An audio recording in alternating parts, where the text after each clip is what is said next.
Mes chers frères et sœurs, aujourd'hui, j'aimerais que nous prenions un instant pour que nous puissions considérer nos frères et nos sœurs dans notre assemblée. De quelque assemblée que nous faisions partie, que nous soyons membres de cette assemblée, que nous visitions cette assemblée-là, de quelle manière est-ce que nous devons considérer ceux qui se trouvent dans l'assemblée? Ceux qui viennent visiter, ceux qui sont présents. Quelle position devons-nous adopter? Qui sommes-nous pour eux? Nous qui prêchons, nous qui prions, nous qui chantons, nous qui visitons. Qui sommes-nous pour nos frères et pour nos sœurs? Quelle position devons-nous adopter? Quelle image choisissons-nous de refléter? Allons-nous être quelqu'un d'établi ou qui se pense établi? Allons-nous être quelqu'un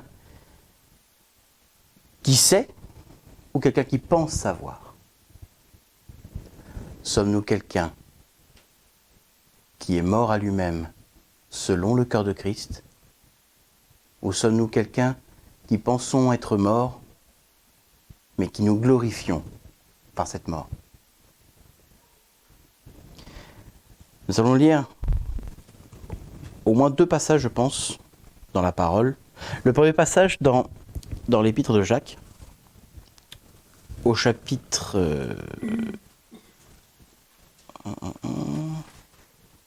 au chapitre 2, et on va commencer au premier verset. Jacques, chapitre 2, verset 1. « Mes frères, ne mêlez pas de partialité à la foi de notre Seigneur glorieux Jésus-Christ. Supposons en effet qu'il entre dans votre assemblée un homme avec un anneau d'or et des habits resplendissants, et qu'il y entre aussi un pauvre avec des habits sales. Si plein d'attention pour celui qui porte des habits resplendissants, vous lui dites « Toi, assis-toi ici, à cette place d'honneur », tandis que vous dites au pauvre « Toi, tiens-toi debout là-bas », ou bien « Assis-toi au bas de mon marchepied ». Ne faites-vous pas en vous-même une discrimination, et n'êtes-vous pas juge au raisonnement mauvais? Et nous allons lire un deuxième passage dans l'évangile de Marc, au chapitre 12, Marc chapitre 12, et nous allons commencer la lecture au verset 41. Jésus s'étant assis en face du trésor, regardait comment la foule y mettait de la monnaie de bronze. Nombre de riches mettaient beaucoup. Vint aussi une pauvre veuve qui mit 2 leptes valant 1 quadrant. Alors il appela ses disciples et leur dit « Amen, je vous le dis, cette pauvre veuve a mis plus que tous ceux qui ont mis quelque chose dans le trésor. Car tous ont mis de leur abondance, mais elle a mis de son manque, tout ce qu'elle possédait, tout ce qu'elle avait pour vivre. » Dans d'autres traductions, on peut même dire le nécessaire pour vivre.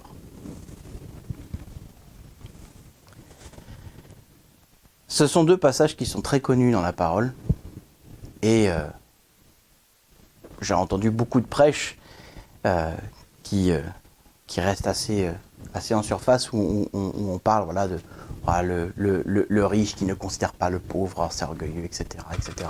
Dans le monde, c'est incroyable que ça puisse arriver, tout ça.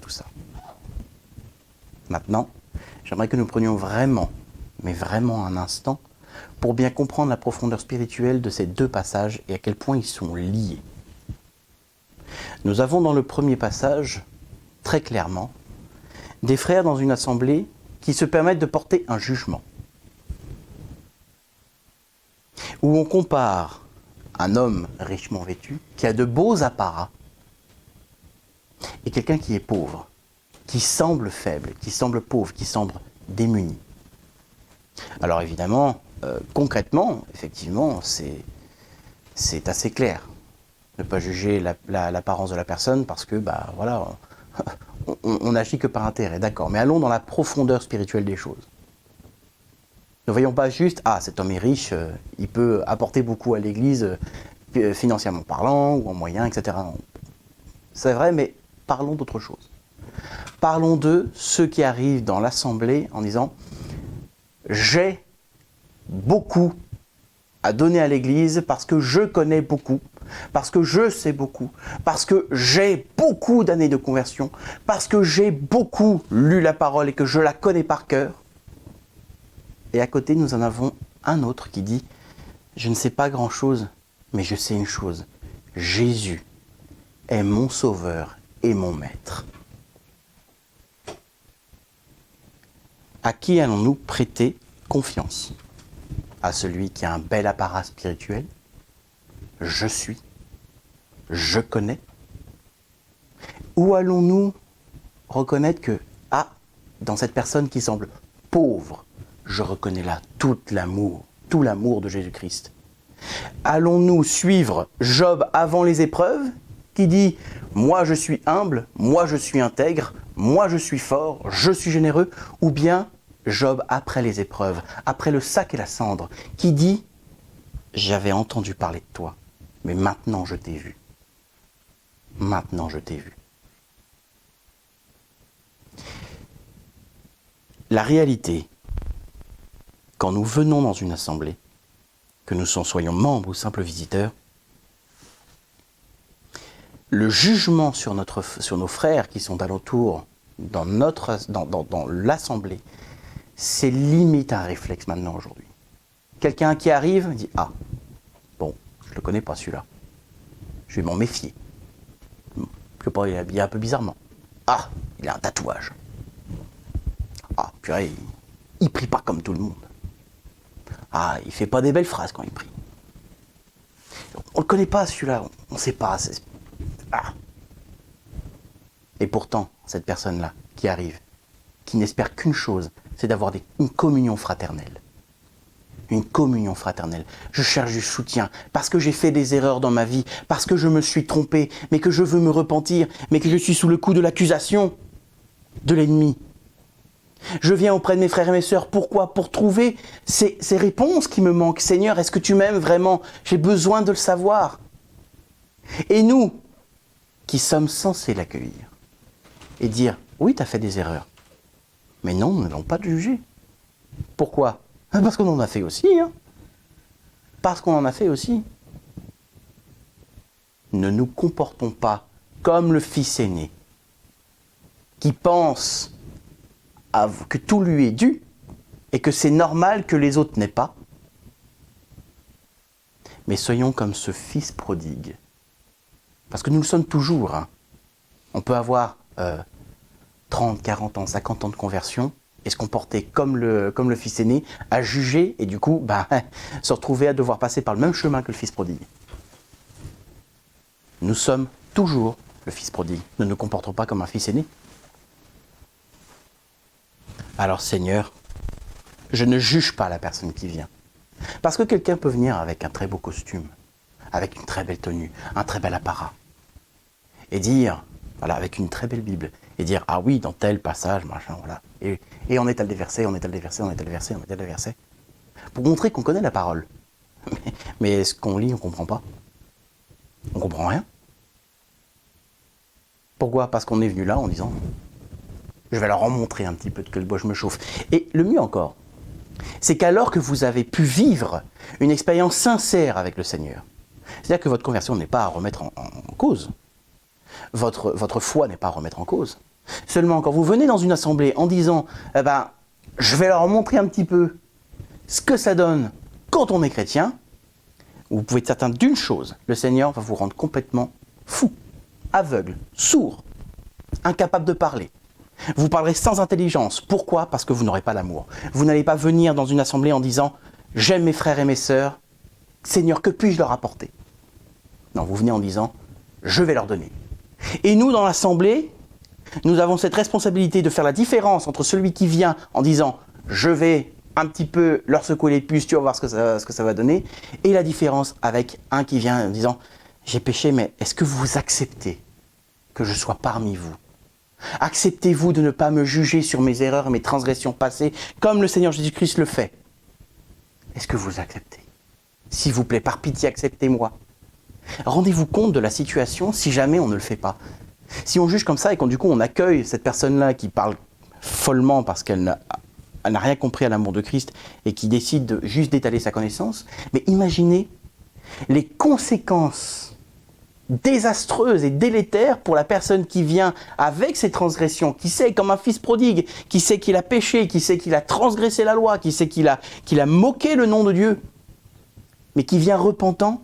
S'il trouve des frères et des sœurs dans une assemblée où il s'attend à recevoir de l'amour, il ne reçoit que de la condamnation, de l'accusation, du jugement. Nous, notre responsabilité, lorsque l'on fait ça, c'est qu'on dit « Ah, mais l'amour de Jésus, c'est un mensonge. » Ah oui, après tout. Si nous sommes envoyés par Christ pour prendre soin de son Église, mais qu'à la place d'en prendre soin, nous jugeons et nous condamnons, parce que un tel ne fait pas les cultes comme nous, un tel, il a des tatouages, un tel est catholique. Il a une kippa. Il a une kippa.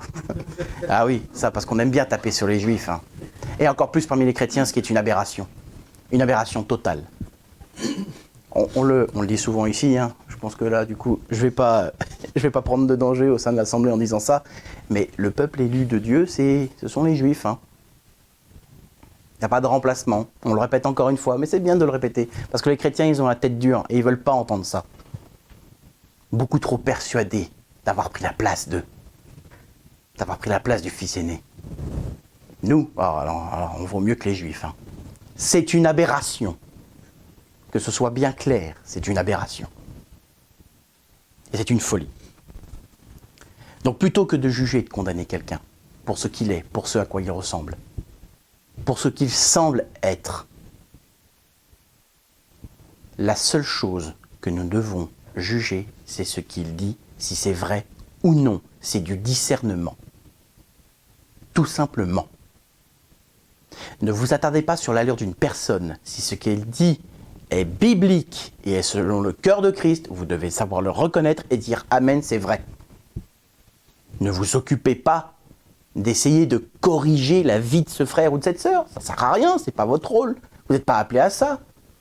Si le Seigneur vous mandate pour ça, vous saurez clairement ça. Mais si vous venez comme un chevalier blanc à dire « Ah, toi dans ta vie, tu as tout ça, c'est mauvais »,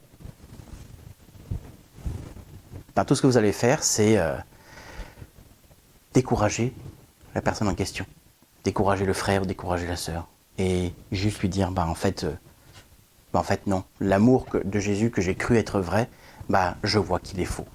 Parce que ceux qui se disent de Christ, ils n'aiment pas. Ils n'aiment pas, ils condamnent. Ils oublient l'amour. Sans amour, je suis comme une pièce qui résonne ou une cymbale qui retentit. C'est un airain qui résonne, pardon. Ça sonne creux, ça fait du vacarme. On a envie de se boucher les oreilles et dire « Ah !» Et je fuis. Je fuis. Moi, une assemblée qui me fait ça, je fuis. Pourquoi ? Mais parce que moi, je connais l'amour de mon Seigneur Jésus-Christ. Je sais l'amour qu'il a pour moi. Si je ne le reconnais pas dans une assemblée, mais je n'ai pas avoir envie d'y retourner, je vais fuir. Pourquoi ? Parce que cette assemblée ment. Elle est menteuse. Elle est menteuse. Il faut bien s'en rendre compte. Et pour ce passage avec cette veuve, qui donne tout ce qu'elle a, son nécessaire, elle ne se contente pas de juste dire au Seigneur, « Seigneur, prends une partie de ma vie. » Elle dit au Seigneur, « Prends toute ma vie. Maintenant, Seigneur, ma vie dépend de toi. Je ne m'appuie pas sur mes finances, sur mes connaissances et mes capacités, uniquement, Seigneur, sur les tiennes. Parce que moi, Seigneur, je n'ai rien. Je n'ai rien qui est bon pour toi. La seule chose que j'ai, Seigneur, c'est ton sang. C'est le fait que tu es mort pour moi sur la croix. C'est la seule chose que j'ai, Seigneur. Alors, Seigneur, je ne viens qu'avec toi. Parce que je n'ai que toi. Et aussi, Seigneur, tout ce qui est dans ma vie, que ce soit matériel comme spirituel, Seigneur, je te le rends parce que je veux que tout soit grâce à toi. Parce que je veux dépendre totalement de toi. Ça n'empêche pas que ceux qui sont dans l'Assemblée et qui donnent beaucoup, qui sont riches, donnent beaucoup à l'Assemblée. Ça ne remet pas en question ce que les autres peuvent vivre. Mais prenons exemple sur cette veuve qui dit « Mais je vais jusqu'à tout te donner. Tout. Sans rien garder pour moi. » C'est quoi ça ? C'est la vie de la croix. C'est la mort à soi-même.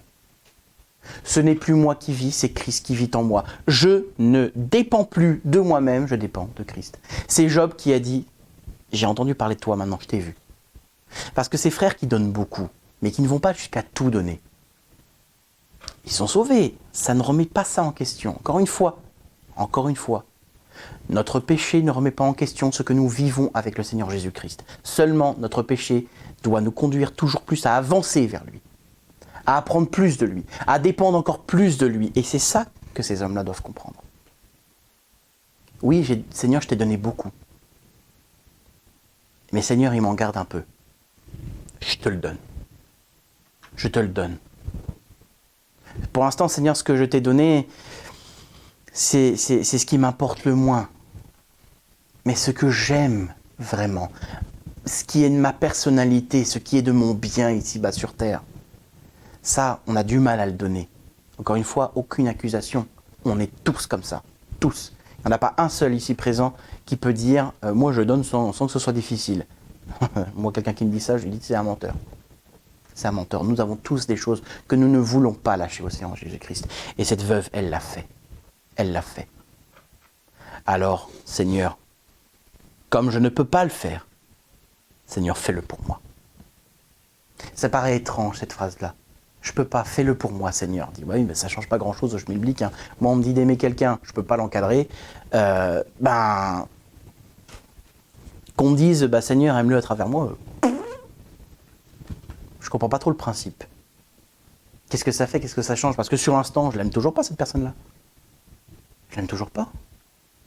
Je peux prendre l'exemple d'une collègue. Je ne pouvais pas l'encadrer. Mais elle ne pouvait pas m'encadrer non plus. Hein. On s'appréciait pas du tout. Et mon cœur était poussé jusqu'à la haine de cette personne-là, tellement elle avait été atroce avec moi. Et pourtant, je disais tout le temps, Seigneur, Seigneur, je la déteste. Mais je ne veux pas la détester, Seigneur. Je ne veux pas. Je désire la haine, mais je refuse la haine. Je désire la condamnation, mais je refuse la condamnation. Parce que ce que nous ressentons dans notre cœur, humainement parlant, dans notre chair, ce sont des mensonges. La vérité, c'est Christ. La Christ, c'est l'amour. Très bien, Seigneur, dans ce cas, ton amour. L'inverse de ce que je ressens. Je refuse d'écouter mes pensées, d'écouter mes sentiments. Je décide, Seigneur, de te vendre tous mes biens. Je vends tous mes biens, Seigneur, pour que tu puisses, toi, établir ta richesse, toi, établir ton trésor. J'accepte de ne pas juger cette collègue-là comme j'accepte de ne pas juger la personne qui rentre pour visiter mon assemblée. Ou même un membre de mon assemblée qui est vraiment un membre, qui n'est pas juste un visiteur. Mais Seigneur, à l'inverse de ce que je ressens, à l'inverse de mes pensées, à l'inverse de mes désirs, Seigneur, c'est toi que je choisis. Alors Seigneur, je viens à l'église, dans quel état d'esprit ? Seigneur, je m'efface pour les autres. Je m'efface pour les autres parce que toi qui es mort pour moi, qui t'es effacé pour moi sur la croix, c'est ton identité, Seigneur, et je veux m'y conformer. Et soyons bien clairs là-dessus, je veux m'y conformer. Je ne veux pas que ton sacrifice soit conforme à ce que je pense, mais que ce que je pense soit conforme à ce que tu as fait pour moi. Donc c'est à nous de nous conformer. C'est à nous de nous sacrifier. pas d'inverse. Ce n'est pas non plus à mes frères et mes sœurs de faire des efforts pour que je sois à l'aise dans l'assemblée. Ce n'est pas à l'assemblée que je visite de faire des efforts pour correspondre à ce que j'ai dans la tête. Non, je vais dans l'assemblée en disant « Seigneur, je m'efface » pour que ce ne soit pas mon image orgueilleuse que je montre, mais Seigneur, que ce soit ton image. Seigneur, si tu décides d'être sévère envers moi, alors amen, parce que tout est bien. Si tu décides d'être doux avec moi, alors amen, car tout est bien. Pourvu, Seigneur, pourvu que tu fasses ton œuvre. Pourvu, Seigneur, que tu vives. Pourvu, Seigneur, que ce soit toi et uniquement toi. Que rien ne se mette en travers. Rien. Seigneur, je refuse de me mettre en travers de ta volonté. Je refuse, Seigneur, de me mettre en travers de ta voix, en travers de ton œuvre. Je refuse, Seigneur. Et parce que j'ai des idées, parce que j'ai des pensées, parce que je pense connaître, parce que je pense savoir, parce que ma logique me dicte telle ou telle chose, Seigneur, je sais, Seigneur, que je vais me mettre en travers, que je vais poser problème, que je vais causer du trouble. Alors, Seigneur, je m'efface. Et Seigneur, si j'ose ne pas m'effacer, alors toi, efface-moi. Seigneur, impose-moi ta volonté, impose-moi ton amour, même lorsque je le refuse. N'écoute pas les prières folles que je fais lorsque je dis « Seigneur, je veux me rébeller ». Non, n'écoute pas, Seigneur, ma chère. Elle est morte sur la croix. Même lorsque j'ose la prononcer, Seigneur, n'écoute pas. Passe le feu, Seigneur, de ton jugement sur ma vie pour que, dans l'assemblée, il n'y ait que toi, uniquement toi et ton amour. Aussi, je saurais m'adresser à mes frères et mes sœurs, ou alors je saurais me taire devant mes frères et mes sœurs. Et ainsi, Seigneur, j'aurai du discernement. Je ne serai pas troublé dans ma propre vision pour savoir ce qui est de toi et ce qui est de l'ennemi. Ce qui est de l'ennemi, je laisserai tout simplement ça mourir à terre. Mais Seigneur, ce qui est de toi, chaque perle précieuse, chaque vérité, chaque révélation que tu as donnée dans ton assemblée, alors Seigneur, je la chérirai comme le plus beau et le plus doux des trésors. Parce que Seigneur, cette perle-là, c'est ton identité. Et c'est bien la seule chose que j'ai. Que toute gloire soit rendue au nom de l'Éternel. Amen.